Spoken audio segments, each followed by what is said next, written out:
Good morning, everyone. It is Tuesday, July the 21st, 2020. It is currently 10:03 a.m. Central Time. And yes, I'm live on the air, but this is going to be interesting. I'm live on the air for really two different podcasts. I'm live on the air for the Currently On podcast, and I'm live on the air for the Theology Central podcast. And this live episode is being recorded and then will be uploaded to both podcasts, Theology Central and Currently On. So let me explain. Currently On is a podcast dedicated to, I think you can probably guess it, what is currently on. I talk about movies, TV shows, podcasts, books, sports, professional wrestling. If it's on, I talk about it. Theology Central is a podcast dedicated to, come on, you can guess. Oh, yes, theology. I try to show how theology is central to basically anything and everything. So two very different podcasts with kind of, obviously a different purpose, a different approach. But this is a situation where the topic really fits both. And I'm just going to record this and share this to both podcasts. And well, if you are a Theology Central podcast listener and you're interested in the Currently On podcast, you can subscribe to the Currently On podcast on pretty much most podcasting apps, Apple, Google. It's pretty much everywhere. I'm still working on making sure it gets on all the major platforms. It takes the Currently On podcast is still very new. So when you start a podcast from, right from the very beginning, starting, from the ground up, well, it takes a long time to build that and to get the podcast to everywhere you want it to be. So, but Currently On, if the Theology Central listeners are interested, Currently On, I would be happy to have you. We talk about, what's on. And of course, I do talk about it in a different way, in the sense that if you're a Theology Central podcast listener, you know how I'm going to talk about things. I'm going to analyze it. I'm going to look at the message behind it. I'm going to go deeper into it.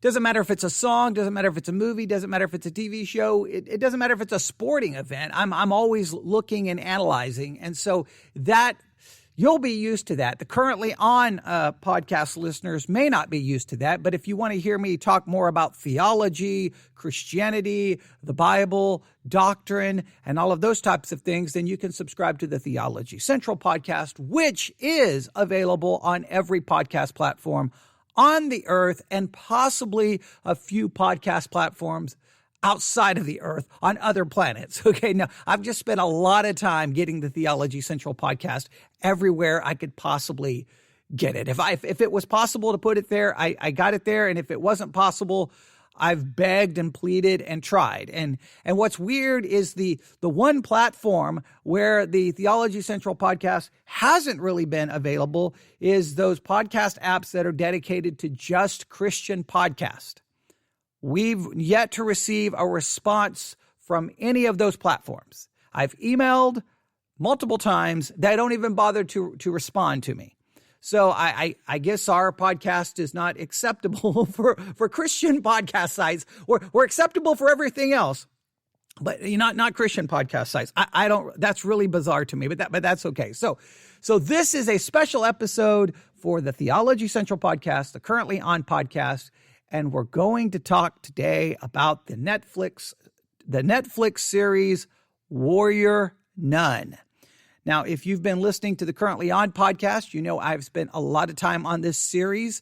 I have found the series to be extremely interesting. And if you've listened to me, or if you've read anything, or if you've watched Warrior-nun, you know that theology, the Bible, plays a central part of its narrative. It plays a central part to the story. It's all over the place. Obviously, it's a story. You've got the Catholic Church, you've got religion, you've got the Bible, you've got demons, you've got so many elements. So it makes it perfect for the Theology Central podcast. And I think it makes it an interesting thing to discuss on the Currently On podcast, because I've looked at all the reviews about Warrior-nun and all the different analysis of it. And I think in many cases, they're missing out on the theology. They're missing out on that. and they're just looking at it as a young adult drama with action. And I'm like, well, there's an entire theological realm here that needs to be discussed. So that's why these two are together today, and hopefully I can provide you some interesting analysis, all right? So first, let's back up, make sure everyone's on the same page, all right? From both podcasts, let's make sure everyone's on the page. So here's the basic information you need to know. Warrior-nun is an American fantasy drama web television series based on the comic book character Warrior-nun. All right. So it's a fantasy drama web television series currently on Netflix. All right. Based on a comic book character Warrior-nun. It was originally developed as a feature film adaptation. The idea was reimagined as a television series for Netflix when the service had given the production a series order for its first season. Filming took place in multiple locations in Spain.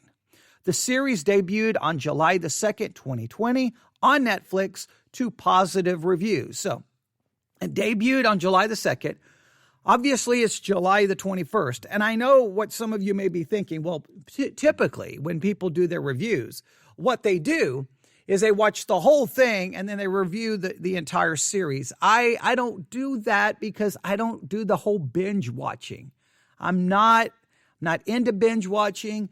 I want to watch a show and I'm going to take my time with it. I'm going to watch it. I'm going to think about it. I'm going to talk about it. I'm going to analyze it, and then I'll move on to the next one. Now, I may move through the series relatively quick, but rarely am I going to watch more than one episode in a day. Sometimes I may watch 2 episodes in a day, but that is not my approach. I like to take time. I like to try to enjoy the series. I like to let it develop. I like to really think about it. I'm not in a sprint. I'm not just, the goal when I watch a show is not to get to the end. The goal is to enjoy the journey, right? Even reading a book, the goal is not just to finish it, it's to enjoy it, it's to understand it, it's to think about it, it's to analyze it, it's to try to figure out what the writers and the directors were really trying to get across. Even when I listen to an album, the goal is not just to see how quickly I can finish the album, it's to really think about it. So that's my approach. So guess what? Obviously, I'm not here to tell you about the entire series. I'm here to tell you about one particular episode. And that's what we're going to be focusing on. But let me give you a little bit more information, all right? Warrior-nun revolves around the story of a 19-year-old woman who wakes up in a morgue with a new lease on life and a divine artifact embedded in her back. She discovers she is now part of the ancient order of the cruciform sword that has been tasked with fighting demons on earth and powerful forces representing both heaven and hell want to find and control her. All right? That is the basic premise of the show. The 19-year-old female, she's basically the protagonist in the show. She's really the central character. She's kind of the good guy. I guess that's a good way of describing her. She's kind of the hero of the story, but she's definitely conflicted. The antagonist of the story, the kind of the bad guys, well, definitely you have demons, obviously, but you have just a lot of you have a lot of people with questionable motives, power hungry, greedy, focused on self. So you have this kind of a lot of the characters are definitely morally conflicted, and it adds to a lot of the narrative and the drama. Now, you may find the premise of the show to be a little over the top. You kind of roll your eyes and go, well, that's a stupid show based off a comic book. And so you got some girl who's going to fight demons and whatever. I can understand. I can understand that from the surface level, that's what it looks like. But I think there's something deeper going on. And because of the theology and the Bible connected with it, I think it's worth at least understanding and taking your time to consider. All right. Now, just a couple of things to remind you about the show. It is TV mature. definitely has explicit language, definitely. And the episode that I just finished, the most current episode that I just watched, definitely, finally, the 19-year-old and her romantic interest, they come together. It's not explicit, but clearly you know what happens. So I'm letting you know that content in case you don't want to watch it for that particular reason. Language, again, the sexuality has not been explicit. Obviously, it was present in the most current episode. And another thing to at least be aware of, there's definitely some violence. I haven't felt like the violence was over the top. But it's definitely intense. It's definitely a young adult drama. You've got a lot of the central character, and a lot of the characters in it are young adults. So you have this idea of being young, trying to figure out life, coming of age, experiencing things for the first time, relationships. So you've got a lot of that kind of element thrown in. But again, surrounding it, underneath it, all the way through it is this idea of theology and the Bible. Let me explain. If you have not heard any of my previous discussions about this, this is very important to understand about the show because I think a lot of people may miss this. If you pay close attention when you get ready to watch an episode on Netflix, if you decide to watch it, please note the title of each episode. Let me give you an example. Episode 1, you know what the title of episode 1 was? Psalms 46:5. Psalms 46:5. That was the title of episode 1. That tells you even the title of each episode is taken from Scripture. Title for episode 2, Proverbs 31:25. The title for episode 3, Ephesians 6:11.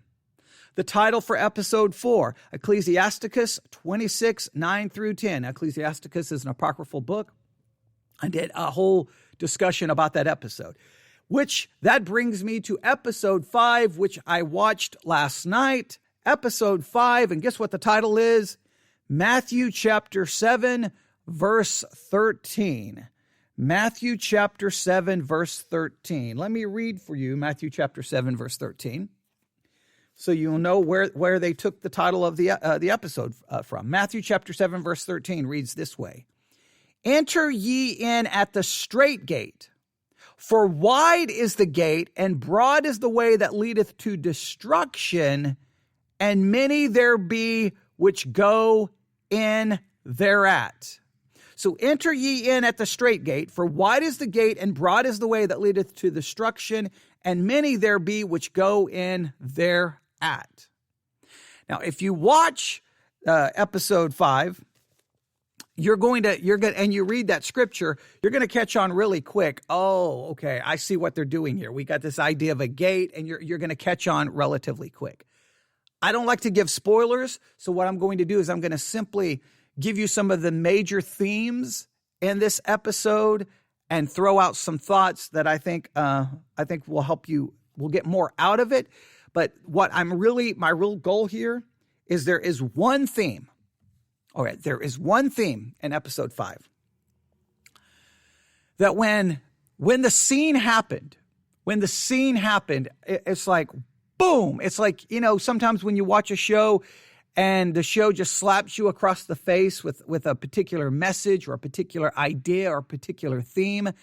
And sometimes that theme hits you, you connect with it. It's so powerful that you almost forget or ignore everything else that happens after because you are consumed with that. Well, maybe you've never experienced that, but for me, in this particular case, when this scene happened last night, I was like, whoa, wow, this is a theme I could explore in a lot of podcasts. This is a theme I could really, really, really, really, really try to unpack and think about and analyze and talk about. And I hope that I hope you feel the same way. I think maybe the listeners of the Theology Central podcast, I think maybe this theme will mean more to them than maybe the currently on listeners. Who knows?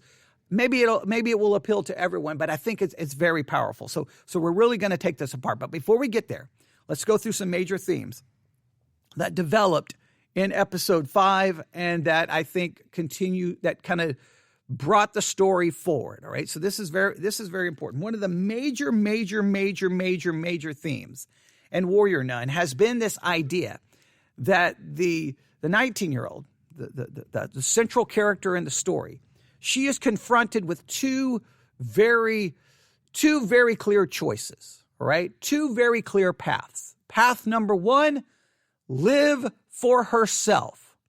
Pursue self-pleasure, self-gratification, pursue her desires, her dreams, choose what she wants to do, choose what she wants to experience, live for self.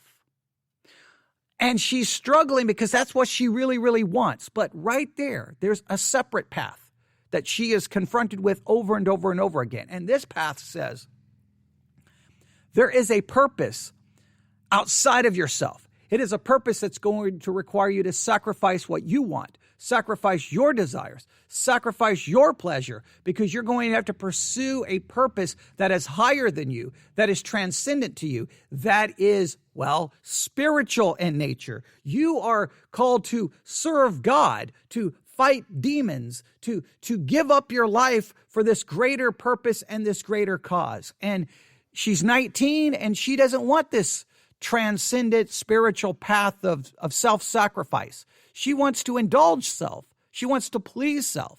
She wants to live for self.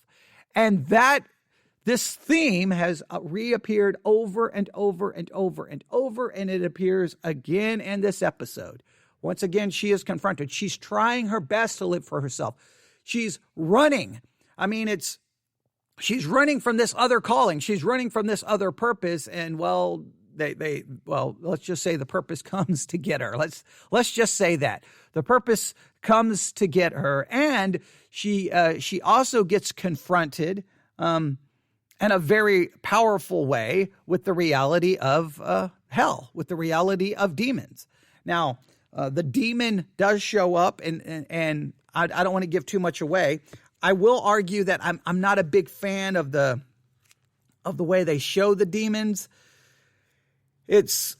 Maybe it's too comic bookish. Maybe it just, to me, it takes away from the powerful idea of a demon. It makes it a little too comic bookish. So that's my only criticism of it. But in a powerful scene, finally, this 19-year-old female is confronted with, there are demonic forces out there, and she gets confronted with it. And so now the reality of her choices become very clear. And let me read the passage again, Matthew 7:13. Enter in at the straight gate. The straight gate is going to be following this spiritual, religious, theological, God-focused path. That's the straight gate.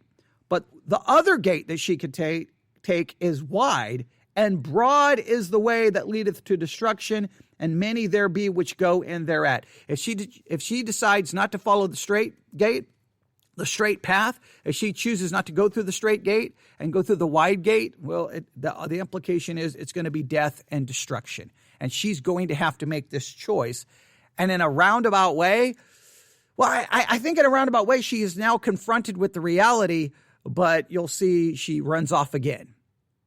It doesn't matter how many times she's confronted with the reality of this, she just keeps running. And I think that the show is in danger. It won't take long before the protagonist is going to be someone you're going to get very irritated with. I hope that doesn't happen, but we will see. We will see. So this theme of these two paths, these two gates, these two roads is showing up over and over and over again. Also in this episode Matthew 7:13, we see the battle between science and religion. This battle between science and religion showing up over and over and over. And this battle between science and religion is not just a battle of ideologies. It's a battle of now power. It's a war. It's even described in the episode as a war. And now violence is happening. Actual violence, stealing, killing. It's literally a war that is taking place between science and religion. But here's the interesting thing. This battle surrounds the idea of a gate, of a doorway, of a portal. And the science wants to create a portal, a path, a gate to heaven, right? To heaven. And you can enter their portal to get to heaven. And the church is saying, no, that portal is not going to, it's not going to lead you to heaven. It's going to lead you to hell. It's going to lead you to destruction. And the church is saying, if you want heaven, you've got to enter the straight gate through the church. I'm trying to simplify it, but a pretty simple way. And this imagery is clear in this episode. So that's why it's named in Matthew 7:13. Think about it. The protagonist, the central character, she's confronted with basically, do I enter the gate that I can live for my own life and get what I want? And the warning sign in the show is you can, but it's going to be destruction. Or do I enter through the straight gate? If I go through the straight gate, I am, quote unquote, fulfilling this divine purpose on my life, but I'm going to have to sacrifice self. I can't take everything I want with me through that straight gate. Then the same idea shows up between this battle between religion and science. Science is like, hey, follow our gate to eternal life, to heaven. And the church is saying, no, that's going to lead you straight to hell. And the church is saying, no, come to the straight gate to get eternal life through the way the church tells you to obtain it. So this idea of gate, this idea of path is shown over and over and over, and I think it's very clear in this episode. A third very important theme is you'll see in this episode, the church, you will see its obsession with power, with politics, and there is division within the church. And I was afraid that they were going to kind of go, I think in a roundabout way. I don't know how they're going to pull this off in the narrative, okay? Because in some ways, they seem to want to make the religious side somewhat more sympathetic, at least in part, at least in a way. Not completely, but in a way. But the church, they are almost demonstrating them as being selfish, as being power hungry, and politics. However, the show acknowledges the reality of demons. So if demons are real, then that means the church is right. And even though the church is divided and it's got some problems, they are fighting to stop the demons. So like, should that not make the church look a little bit better, a little bit more heroic? But they almost portray them in a somewhat of a negative light. But there is division within the church, so there are some that seem to have the right mindset and others that do not, which is the reality of everything. That is just the reality. I think there's reality there, but we could explore that. But all of that leads to what I really want to talk about. Okay, I've spent 23 minutes to get to this. Oh, this was so powerful. Here is this absolutely powerful scene. Let me set it up for you. You have a cardinal for the Roman Catholic Church.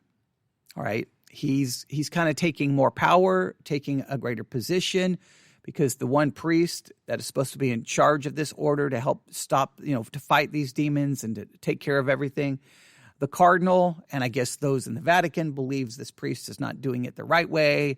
He's not being aggressive enough. He's not using enough force, whatever.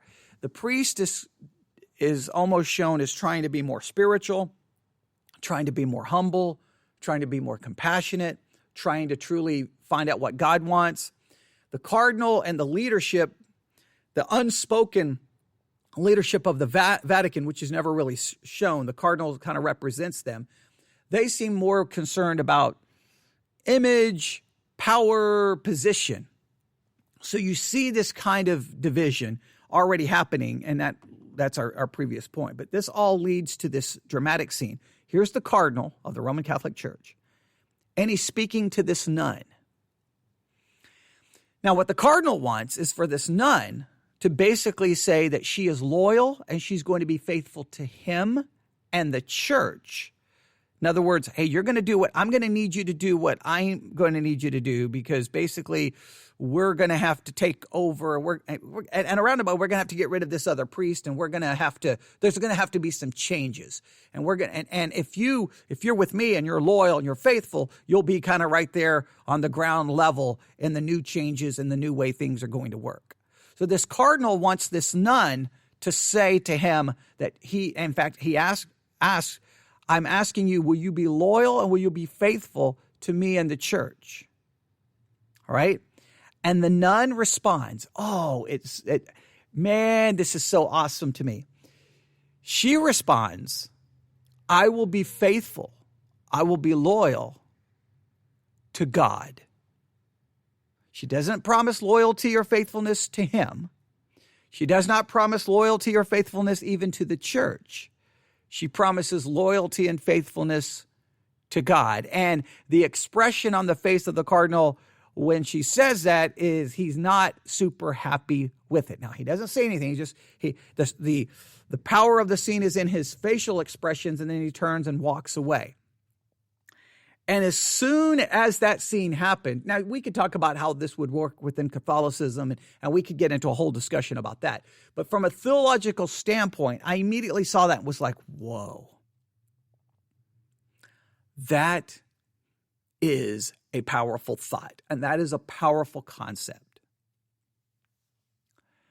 What happens when you as a Christian who wants to be loyal to God, loyal to what the scriptures actually teach, find yourself in conflict with the church or in conflict with Christianity in general? Like, what happens when it feels like Christianity is more loyal to other agendas? Christianity, just saying in general, I'm just using this in a general way, that Christianity, that the church at large seems to be more dedicated and committed to a different agenda, to power, to position, to popularity, to fame, and they don't seem interested in doing anything that the Bible would tell you to be interested in. The Bible is just overlooked. God is overlooked. Now they're claiming they're doing it all for God. They're claiming they're doing it all for the right reason, but it seems more about power and politics and position and fame and popularity, and faithfulness to God is just terminology used, but it's not a concept truly sought. What happens when you as a Christian find yourself going, wait, am I going to be faithful to God and to the truth of Scripture, or am I going to be faithful to this big organization, this big idea of this idea of Christianity, the public idea of Christianity? Let me try to break it down this way. In the Bible, if you read the New Testament, you find this very interesting concept that happens over and over in the New Testament. Jesus, the eternal Son of God, who was incarnated, took upon human flesh to come to ultimately to give his life to die so that, we could be saved by grace through faith by trusting in the finished work of Jesus Christ, his death, burial, and resurrection. Here's God in the flesh, Jesus Christ, and his conflict over and over and over in the New Testament is with the religious leaders of a religious system. He is in conflict, and it seems that in many cases the religious leaders were more preoccupied with the system, more preoccupied with their position, with their position before the people, power. That seems to be the thing they were preoccupied with. Position and power and popularity with the people, control over the people. And Jesus found himself in conflict with them over and over and over. And he basically stated over and over that you guys are not really following God. You're not really following his word. You're taking and manipulating his word. You're taking and manipulating the idea of God for your organization, for your power, for your position. And this conflict happens throughout the New Testament. Jesus versus the religious leaders is a major theme that is revisited over and over and over. I mean, anyone who reads the Bible will tell you that is true. Okay, well, if that was true then, today as a Christian, do you find yourself in conflict? Do people really care about what you're supposed to do? And I have found myself in this conflict over and over. I guess maybe that's why this has hit me so much. I have found myself, I'll give you an example. I preached a famous sermon, an infamous sermon. I wasn't a pastor yet. What was being set up was for me to get out of the United States military.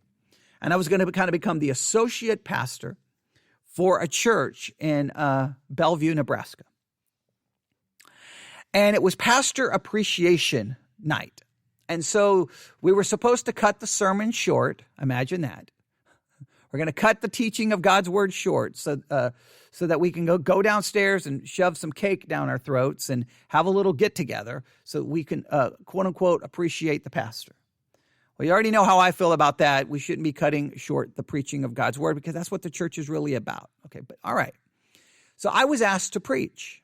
I'm like, okay, pastor appreciation thing. Now, I know what was expected of me. I was supposed to stand up and talk about how great the pastor is, and we should all be thankful, and find just some just find a scripture that was not confrontational, nothing, super positive. A little 15-minute talk that really wasn't going to amount to anything. 15-minute talk that no one was supposed to remember on the 16th minute. As soon as I speak for 15 minutes and the 16th minute, everyone's forgotten it. It's just words, okay? Just a meaningless exercise in futility. And I don't play those games. So I decided to approach it this way. What's the point of a pastor appreciation where we all go down and hand out cards and say a bunch of meaningless and futile words when we don't demonstrate appreciation to the pastor on a weekly basis? We don't demonstrate appreciation to a pastor when people pull up at the church and they walk in and they don't even have a Bible in their hands and they don't even bother to bring a Bible because they're not really going to participate in the actual teaching of God's word. And for that illustration, I gave the example of countless teenagers who came to the church on a Sunday, didn't even bother to bring a Bible. So you're sitting there in the pew, the pastor is supposed to be preaching the Bible, but no one's going to open a Bible because I guess they don't care enough. I used another illustration. 300 people show up here on a Sunday morning. Okay, less than 100 of you show back up on a Sunday night, and less than 50 of you show up on a Wednesday.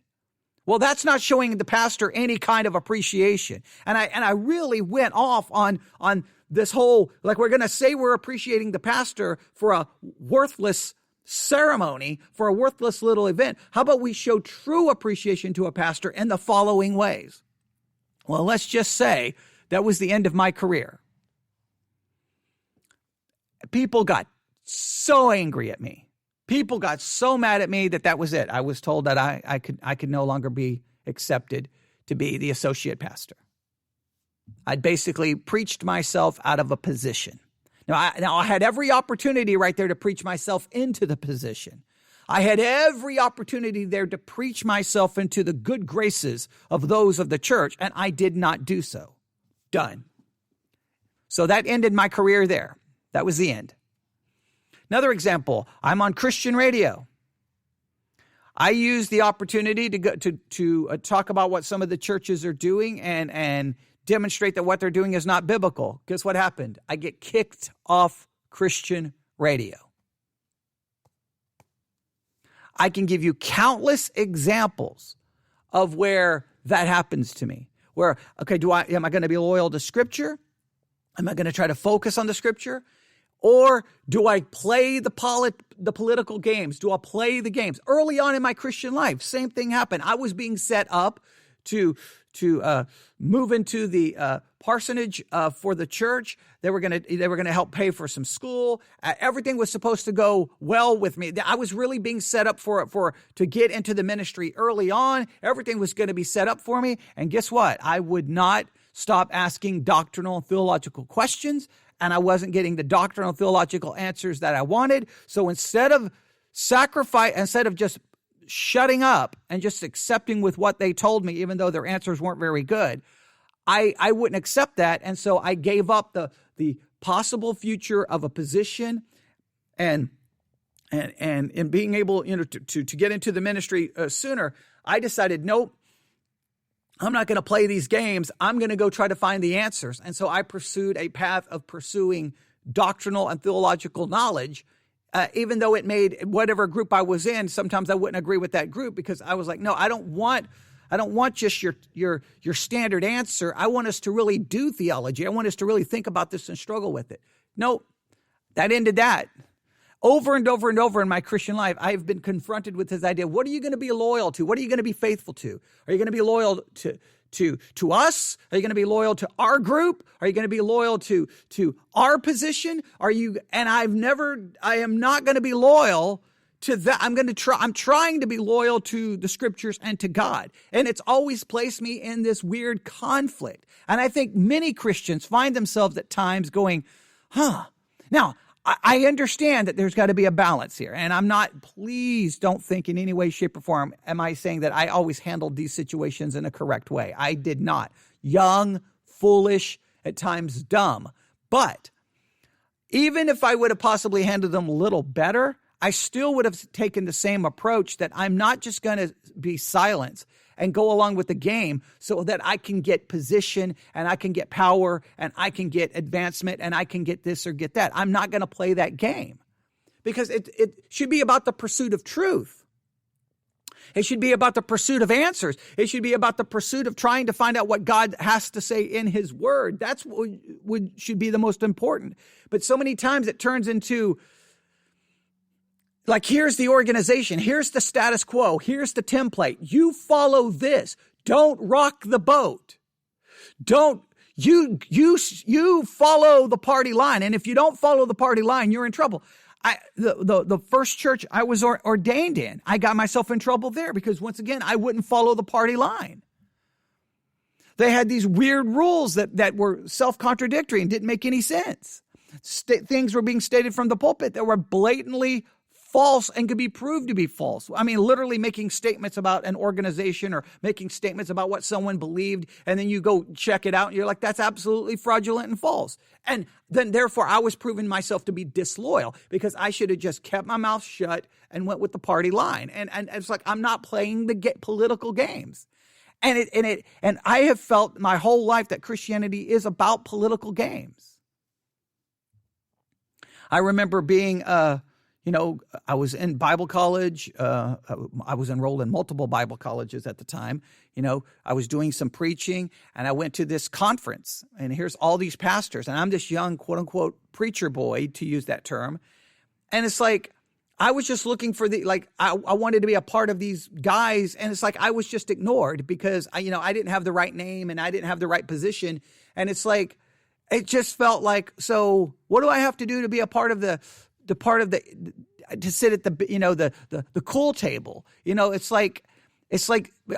they were all more interested in networking with each other and all more worried about their own position and their own advancement. And I was kicked to the curb. And I can just remember these different times in Christianity. It's like, okay, so I don't get to fit in unless I got to go along to get along. And then I can be a part of the group. And that's not, when Christianity turns into that, this almost a political organization, and I don't even like to use the word politics, but you understand what I mean by that. That there's like in politics, you've got to put on an image and you got to play along with your party. And it's like, I don't do that. And this show, even though it's a secular show, here they're setting up the dramatic conflict. Here's this nun. Who's she going to be loyal to? The cardinal? The church? And she's like, no, I'm going to be loyal to God. I'm going to be faithful to God. And I will argue that sometimes loyalty and faithfulness to God puts you in conflict with Christians, puts you in conflict with the church, puts you in conflict with Christianity at large. And that is a weird place to be in. Now, I'm not saying that we run around, and I'm not arguing for not being submissive. I'm not arguing for not trying to be obedient. I mean, obviously, there's a time we are called to be submissive. We are to submit to those leaders that are placed over us. We're to handle ourselves in a godly way. I'm not calling for full-blown rebellion and everyone does what is right in their own eyes. I'm just saying that sometimes when you look at Christianity and you look at the way it There's a way you have to talk. There's a way you have to act. And if you go against that, I'm sorry. You either conform or you're cast out. I've said it before. I would not fit in 99% of the churches that even friends who go to certain churches. If I went to those churches, I would not fit in. I would not be able to go along with what they just all sit back and go, well, this is just the way we do things. And I'll be like, no, it shouldn't be the way we do things. That's not the correct way. And I know the average Christian is like, well, what do you do? What do you do? I don't have, I've stated it before. If I was not a pastor, I do not know what I would do. I truly don't know what I would do. I think I would find myself in conflict over and over and over with churches. And I think there are many Christians who feel the same way. And sadly, those are the people. I think that makes up most of the audience for the Theology Central podcast, are those who feel they don't feel at home in the church, which is really weird. I think those who kind of go along with the Christian party line, they don't like me. Because if you look at my history, my conflict has always been with Christians. I usually end up in more conflict with Christians than I do with people not Christians, which is a bizarre way. That's a bizarre place to be in. But warrior-nun really captured this idea. Here's the church, and it's political and power and focused. And thank goodness there's at least one character in the show who's like, no, I'm going to try to be faithful to God. Now, how far they're going to carry that out? I don't even know if they're going to explore that theme in the narrative moving forward. I don't know if they are. I know for me, I want to explore that theme a million different ways. I am so consumed with that theme that I may have to find different ways to explore it in future podcasts and moving forward, because it's a fascinating concept to me. And I don't know if in the episodes to come, are they going to move, how they're going to move this forward. The narrative is really set up in warrior-nun, which is interesting. The protagonist, she's really outside of the church. And there are those inside the church who basically wants her dead. They don't like the protagonist. Even though it seems in some divine way she's been chosen, and she's in a sense she's the unbeliever. She's the quote unquote stone the heathen female. She's not the righteous one, but she's somehow been chosen for this divine purpose. And those inside the church are not even willing to show grace, mercy, or try to help her. They just want her removed. They want her silenced, and some want her dead, which is just, again, shows what those who are trying to look at it. Well, maybe this is the person God wants. Let's help her. Let's support her. Let's show grace. This is a journey. Let's walk her through this journey. They're in conflict with the church. So are they going to be faithful to God or be faithful to the church? Which path are they going to follow? In a roundabout way, this is crazy. Does this episode, I know there's a major emphasis on science has the gate to what they believe is heaven. And the church is saying, no, the gate to heaven is a straight gate. It's a narrow way. You're going to have to follow us. What I think is interesting, and I don't think this is explicit in the storytelling, but it's almost implied, is faithfulness to the church. Is faithfulness to the church, is loyalty to the church, literally going to lead you to the path of destruction, where what the true path is a faithfulness and loyalty to God. Now listen, you got to be very careful here, because obviously this is a secular show, and it can lead to an attitude of, and which this attitude was prevalent in the 1960s and the early 70s, where a lot of people was like, Jesus, yes, the church, no. And clearly, Jesus loves the church, died for the church, is building the church. So clearly, the church is the bride of Christ. Clearly, the church is important. But there are times it just feels like loyalty to Christianity or the church. And I'm just saying in general, there's always exceptions. There's always good churches, good situations. I'm just speaking in general. There are times where it feels like loyalty to the church, loyalty to quote-unquote Christianity at large, almost leads you to destruction of having a meaningful faith and a meaningful pursuit of truth. So I know I have experienced this in my Christian life. I guess I will say this is why this episode was powerful to me, is I've experienced this.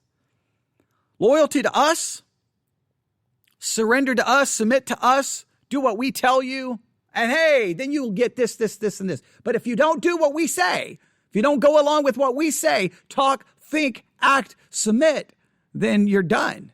You're finished. You're cast out. And you see this as a pastor, because in some cases, this is what you get. You're trying to be faithful to the scriptures and loyal to God. Now, I'm not saying, pastors are perfect. They're sinners too. I'm not saying that. But sometimes you end up in this conflict where you've got the people in the church who basically say, you do what we want.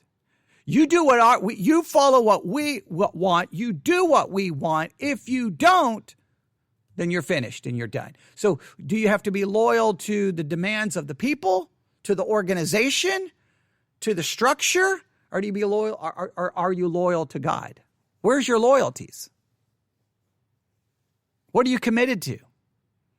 I think within religion, this is a constant struggle. And in Warrior-Nun, even though it's a secular show, I do like the fact that they're not just trying to demonstrate, hey, all the religious people in this show are evil. They're trying to show that some are trying to do the right thing. Now, we'll see if they're trying to do the right thing. We're going to see. Because there is a danger within Christianity of becoming so individualistic that all you care about is you're pursuing really your own self-pursuits, and you're arguing that puts you in conflict with the church. Look, if the church is right when it comes to scripture and right when it comes to doctrine, it doesn't mean that if you don't like it, you're in conflict with the church. No, you're in conflict with God. Right? And you can't just the church says I don't believe that. I'm going to do what I want. No, the key is figuring out what the scriptures actually teach. So it's this weird dynamic. And I thought it was interesting, and I wanted to at least explore it a little bit. If you watch it, I mean, you may see this conflict developing in the narrative. You may not. Again, I'm not telling you to watch the show.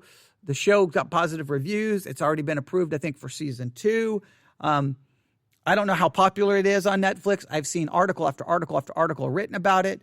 So it has a theological foundation to it. So I think it means it needs to be discussed. And so I wanted to bring it to everyone's attention. I'll just stop right there. I'll stop right there. I think I've tried to analyze that to the best of my ability.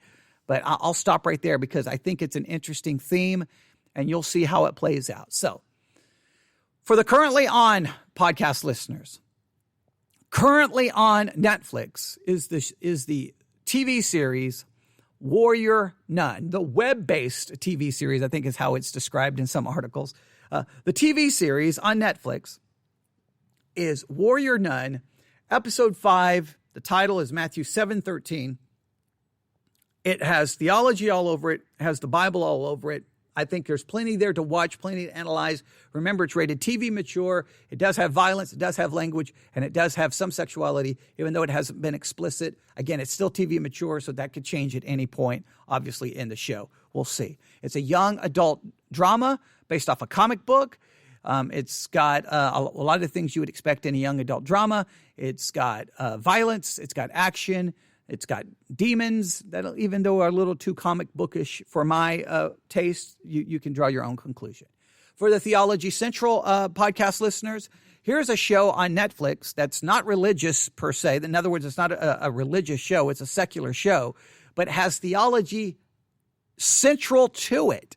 And if you look at it from a theological perspective, I think you can offer an analysis to it. Here's what I would tell you. Even if you don't watch the show, be aware of the show. And then when other people you know are talking about it, and get them talking about doctrine and theology. Get them talking about those scriptures that each episode is named after. Ask them if they've read those scriptures. What do they think about those scriptures? I mean, when the world hands you a show with religion all over it, Use it. Don't use it as an opportunity to go, well, they got that wrong and they got that wrong and they got that wrong and that's not biblical and that's not biblical. Don't do that. Just say, oh, so what do you get them? Now you're getting them talking about spiritual and theological concepts. Use that. Engage in that conversation. It may be one of the very rare times, one of the very few times that sometimes your friends who are not Christians, who are not religious, may want to engage in a religious conversation. Don't waste it. Use it, okay? Take advantage of it. All right, well, there you have it. Thank you for listening to this kind of special live broadcast of the Theology Central podcast and the Currently On podcast. There are some themes there that I would like to explore some more, but you can tell me if you have watched Warrior Nun and you've got any analysis, please share it with me. I was going to say www. No, email me at newsif@yahoo.com, newsif@yahoo.com, newsif@yahoo.com. Give me your analysis. Give me your thoughts. Give me your feelings about it. I just think it's an interesting it's an interesting conflict that they added into the show. And I'm interested to see where they take it. They may not explore it to the way that I would want them to. In fact, I'm almost positive they won't. But if they do, I'll be well pleased. Now, obviously, they're not going to explore this in a truly biblical way. They're not going to explore this in a way that I would agree with theologically. But it'll be interesting to see how they take this. There's all these conflicts in the show. And it's interesting to see how they develop. All right, I'll stop right there. Everyone, thank you for listening to this special live broadcast. All right, for the Currently On podcast listeners, hey, go find something to watch. Let's talk about it. Let's analyze it. Let's think about it. Theology Central podcast listeners, theology is central to everything we do, and you need to learn to see and view the world from a theological perspective. God bless.